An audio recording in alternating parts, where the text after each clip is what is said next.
Goeiedag en baie welkom by sessie 3 van module 2.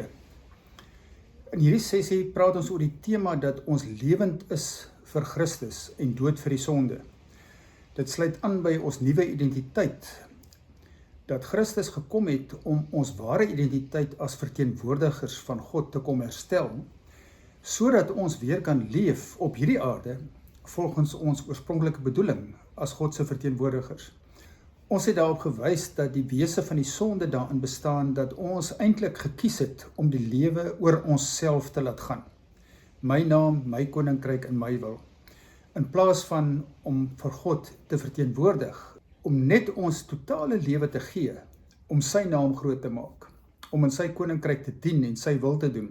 En nou het Christus gekom en hy het alles gedoen wat nodig is. Hy het onsself met hom versoen, hy het in ons kom woning maak. Ons erfenis wat ons in hom ontvang is nie die hemel waarna toe ons eendag heen gaan nie. Dit is die volheid van God wat in ons kom woning maak. En daarom kan Paulus byvoorbeeld sê, ek leef nie meer nie, maar Christus leef in my. Die volheid van God is in my. Nou is die vraag, hoekom sukkel mense dan nog so om hulle gedrag te verander? Hoekom sukkel mense om hierdie waarhede uit te leef?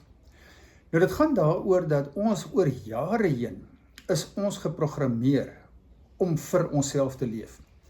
Ons hele westerse waardestelsel, opvoedingssysteem sê vir ons van kleins af, jy moet iets maak van jou lewe.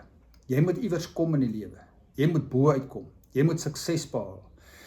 Die boodskap wat 'n kind kry van skool daar af, waar hy aan mekaar met ander vergelyk word, mee kompeteer om te kyk wie is die beste, wie staan eerste, wie is die beste in atletiek, wie is die beste in musiek of wat ook al, kry almal die boodskap. Net as jy presteer, dan is jy suksesvol, dan gaan dit goed met jou. En dit is waar baie van hierdie selfies vandaan kom wat mense mee rondloop van, ek is nie goed genoeg nie, ek maak dit nie, wat as gevolg van daardie voortdurende vergelyking en kompetisie. En Paulus praat daarvan oor hierdie stryd wat in mense is wat voortgaan, wat alreeds kinders van God is.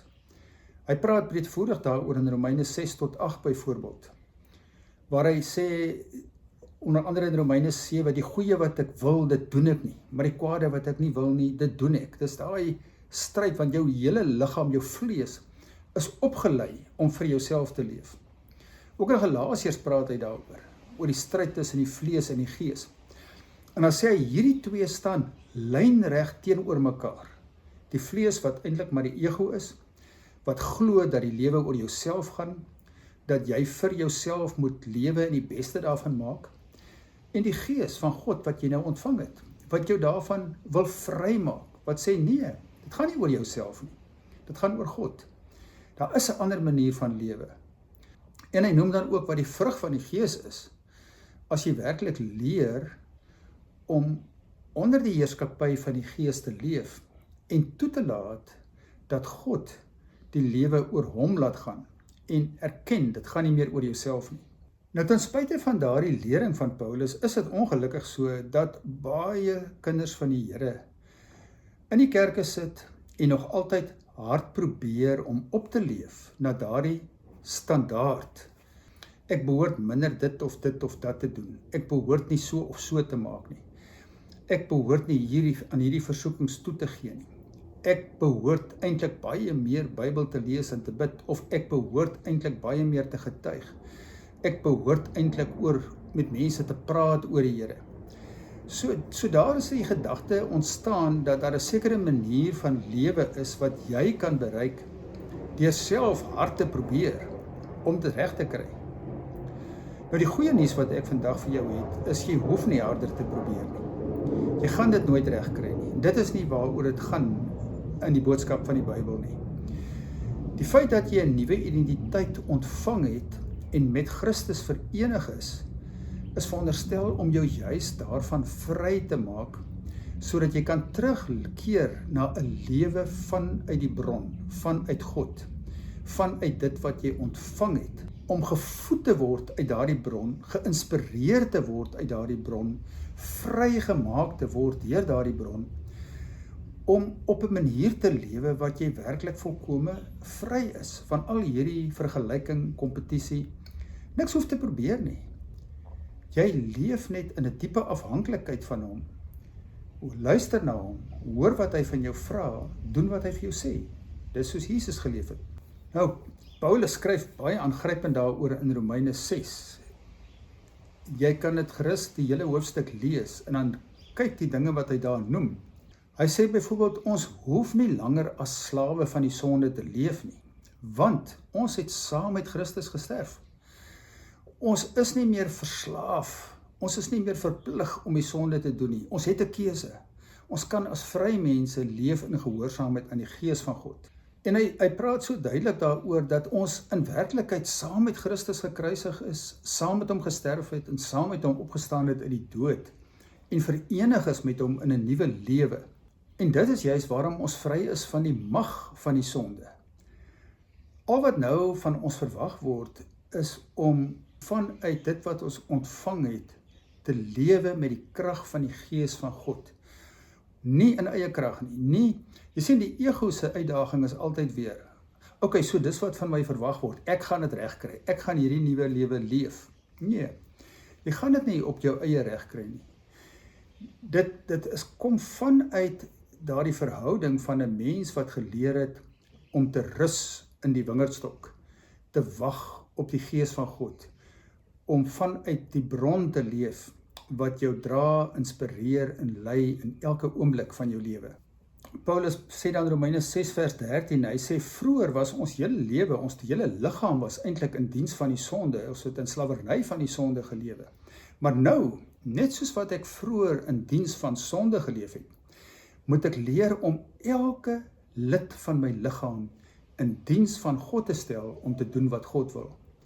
So dit vra van my 'n gereelde oorgawe, 'n gereelde nadenke oor waaroor dit gaan. En om voor die Here te kom sit en te sê, Here, hier is ek. Die lewe wat om my gedraai het is verby. Ek behoort aan U. Ek kom stel myself tot U beskikking.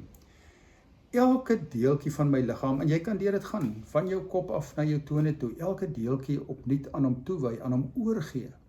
En vra, Here, neem oor. Lei my, rig my, inspireer my, dra my, voed my, versorg my. Ek het U nodig. Ek kan nie sonder U te doen nie. So jy kan sien die nuwe lewe wat Christus vir ons gebring het, is nie 'n belofte van 'n lewe wat ons eendag iets gaan beerf as ons hier doodgaan en dan hemel toe gaan nie. Dit gaan oor 'n vrymaak van 'n lewe wat hier op hierdie aarde net om jouself gedraai het. Om terug te keer na die lewe wat God vir jou bedoel het om te leef. Nou, ek wil amper dit so stel. Dit gaan primêr daaroor dat ek en jy moet leer om op te hou om onsself so ernstig op te neem. Daar is so baie dinge, jy weet, wat ons laat reageer, wat ons so sterk oorvoel, wat ons so opgewerk raak. Hoekom? Dit gaan oor my ego, dit gaan oor myself. Ek kry nie my sin nie. Ek kom nie gou genoeg voor in die tou nie. Die verkeer beweeg nie soos ek wil hê dit moet beweeg nie. As dinge net nie werk soos my ego dit vereis nie, dan is ek sommer opgewerk en ongeskik en kwaad. As ek nie vinnig genoeg gehelp word oor die foon nie.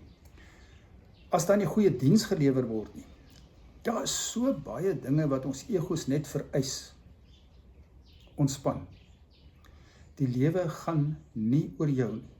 Dit gaan oor God. En dis waaroor dit hier gaan as jy saam met Christus gesterf het, om te sê, dit gaan nie oor my nie. Dit gaan oor God. Wat gaan sy naam verheerlik? Juis in daardie krisistye, wat ek altyd so opgewerk geraak het, gaan dit vir God verheerlik, as ek kan ontspan en sê, Here, wees my genadig, rustig en kalm bly, in liefde optree, met begrip en empatie teenoor ander. En dan gaan mense vra, wat het hier gebeur? Hoe kry jy dit reg? Nou, maar sê ek wat dit reg kry nie, maar dit hoef jy ook nie vir dit te sê nie, maar dit sal duidelik wees, dat daar iets in jou lewe gebeur het, wat maak dat jy kan ontspan in sulke oomblikke. Dat jy nie meer allerhande eise het wat om jouself draai nie. Jy sien, en dit maak jou vry. Hierdie ding wat Paulus sê, ons het saam met Christus gesterf. Kyk, iemand wat gesterf het, kan nie reageer, byvoorbeeld op kritiek en beledigings en mense wat agter jou rug praat, of wat ook al nie. 'n lijk is dood. Hulle hoor dit nie. Nou, as ons saam met Christus gesterf het, dan beteken dit, ons hoef ons nie meer aan dit te steur nie, want daardie persoon wat hom altyd daaraan gesteer het, het gesterf saam met Christus. Hy of sy lewe nie meer nie. Ek hoef my glad nie te steur aan wat mense van my sê of dink nie. Ek kan selfs vir hulle sê, en dit is iets wat Martin Luther gesê het, as die bose hom aangeval het, en sê, ag, is nog baie erger as wat jy dink. Jy dink nou, ek is so sleg, ek is nog baie slegter. Maar die bloed van Christus reinig my van alle sonde. Nou is ek 'n nuwe mens. Ek is 'n heilige. En hierdie nuwe mens kan nie beledig word. Geen nie om wat mense van hom haar dink nie, want dit is wie ek in Christus is. En ek weet wat God van my dink. En ek weet wat hy met sy bedoelings met my is. En net soos wat ek my nie steur aan beledigings en kritiek nie, moet jy jou asseblief ook liewers nie steur aan mense wat jou beelblaas en jou prys en jou lof toeswaai nie. Want jy sien, die ego is so vinnig om daarna te gryp en te sê, aha, hier het ek dit, nou maak ek dit. Ek is daarom iemand besonders. En eien dit vir jouself toe as iets wat jy reg kry. En so gou as dat jy weer afhanklik raak van ander se lofprysing en lof en erebewyse, is jy alweer 'n gevangene. Gaan jy weer ontsteld raak as dit ophou. So gou as wat jy in ons taal vandag verslaaf raak aan soveel likes wat jy elke keer kry op sosiale media, so gou gaan dit jou seermaak as daar skielik geen likes meer is nie. Vir iemand wat gesterf het, is daai goed nie belangrik nie. Al wat belangrik is om te hoor, wat is op God se hart vir my? Wat vra hy nou van my? En wat is dit wat hy in my inspireer en na vore bring? En hoe wil hy sy lewe in en deur my leef, tot eer van God? En dit is waarom Paulus in 2 Korintiërs 5 vers 17 sê, ons is nuwe mense. Daai ou manier van lewe is verby. Dit geld nie meer vir ons nie. Daar's nuwe spelreëls. Ons kan nou op 'n nuwe manier lewe. Ons kan weer lief hê soos Christus lief gehad het. Ons kan vergewe soos Christus vergewe het. Ons kan geduldig met mekaar wees soos wat hy geduldig was. Ons kan leer om met dieselfde gesindheid van Christus te leef as wat hy geleef het. 'n gesindheid van omgee, van luister, van empatie, van geduld hê met mense. Wat mense nie veroordeel en afskiet en kritiseer en seermaak nie. Ons kan dit doen omdat soos wat ons leer om vanuit hom as bron te leef, hy dit eintlik in ons bewerk. Sy gesindheid word ons gesindheid, sonder dat ons hart daaraan hoef te werk. Dit kom vanuit die verhouding. Jy weet, 'n mens ervaar dit dikwels wanneer jy in iemand se teenwoordigheid kom, wat werklik naby aan God leef, wat vanuit hom as bron leef. Daar is so 'n rustigheid, wat 'n mens maar net voel, hier kan ek ontspan. Hier sal ek okay wees, hier gaan ek nie veroordeel of afgeskiet of gekritiseer word nie. Hier is ek welkom. So alles gaan daaroor dat daar by ons 'n baie groter bewussyn moet kom van God se teenwoordigheid, van sy kommunikasie met ons, van dit waarmee hy besig is. Sodat ons al meer werklik besef, ek leef nie meer nie. Die ambisies van die ego bestaan nie meer nie. Dit het gesterf. Nou is daar 'n nuwe visie in my hart. Dit wat die Gees van God wakker maak. En om in pas te kom met hom, kom die lewe van Christus na vore. En dit getuig van wie God is. En dit verheerlik sy naam. Dink baie goed na oor wat in hierdie sessie gesê word. En neem na die Here toe dit wat vir jou pla. En gaan raak stil by hom. En wag op hom, dat hy vir jou verder sal wys hoe hy jou in hierdie lewe wil inlei, sodat jy werklik vry kan kom, vry van die mag in die slawerny van sonde, en vry om vir hom te leef. Baie dankie dat jy weer saam geluister.